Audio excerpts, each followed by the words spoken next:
आपको हम कई बार सुनाते हैं कथाएं, उदाहरण देते हैं कि ये मन जो है ये एक भूत समझो, और इसको यदि भक्ति पर लाए रखा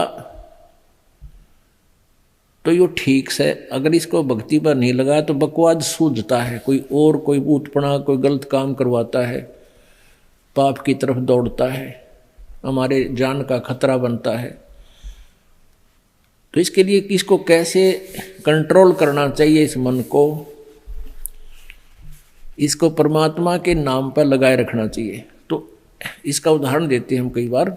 तो आपको ये कथा सुनाते हैं। एक साधु था और उसने ये सिद्धि कर ली। उस सिद्धि से क्या होता है कि किसी पितर को या किसी प्रेत को कंट्रोल कर लेते हैं।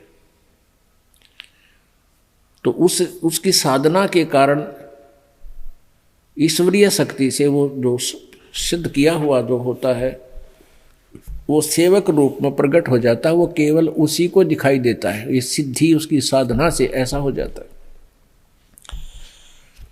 एक संत के पास, एक तपस्वी के पास ऐसी सिद्धि थी, लेकिन उसमें एक अवगुण था कि उसको अगर काम ना बताया गया,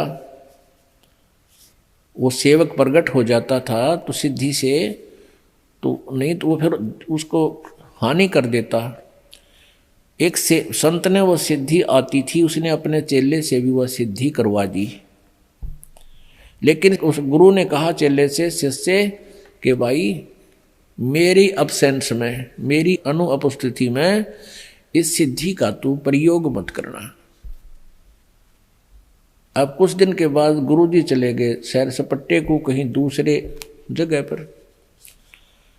पीछे से चेले ने सोचा जो यह सिद्धि मैंने की है इसको परीक्षण तो करके देखूं।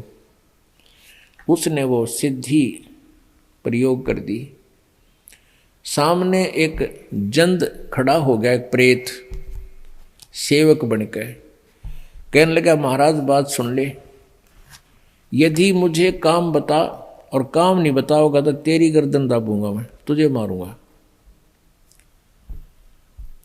तो चेले ने सोचा भाई काम बता दिया, बर्तन साफ कर दिया, बर्तन साफ कर दिया मिनटा में। आटा मांग लिया 10 मिनट में आ लिया। 2-4 काम बताए वो मिनटा में कर दिया। उन्हें सोची अच्छा मेरा भाई, और काम ना बताऊंगा तो भी मेरी गर्दन दबाओगा, मारेगा। उसने गुरुजी को याद किया, एक मर गया मैं तो आज गुरुजी गलती होगी। इतने वो गुरुजी आ गए। वो गुरुजी कहने लगे, रे क्या हो गया गुरुजी, ये मन मारेगा, ऐसे ऐसे खड़ा है, ये देख यूँ खड़ा, और काम बताऊं हूँ जब वह कर देता है मिनटों में। तो गुरुजी ने कहा भी मैंने तेरे से मना किया था बेटा, मेरी एब्सेंस में प्रयोग ना करना। पर एक काम करी, इसने कह दे कि बांस ले आ, बहुत लंबा बांस ले आ। वो बांस ले आया। गुरुजी बोले इसको कह दे कि इसमें जमीन में गाड़ ले, खड़ा कर दे। उन्होंने जमीन में गाड़ दिया। तो गुरुजी बोले इसको कह दे कि इस बांस पर चढ़ने जा, उतरे जा, काम होगा जब मैं तेने बुला लूंगा ना, तू अपना यूं काम लगा रहे। तो ऐसे ही इस मन को कंट्रोल करने की विधि बताई परमात्मा ने। संसारी काम करे इतने तो काम में लगे, फिर इस राम नाम के बांस पर चढ़ाए जा, उतारे जा इस मन रूपी भूत को। इसमें ठाली ना छोड़े ना, यू हानि कर देगा। ये मन जब भी भक्ति से दूर हो गया, इस राम नाम के बांस तो उतर गया, उसी समय देख लेना आपको लेकर डूब जाएगा, उसी स्थान पर जा छोड़ेगा जहां से शुरू हुए थे।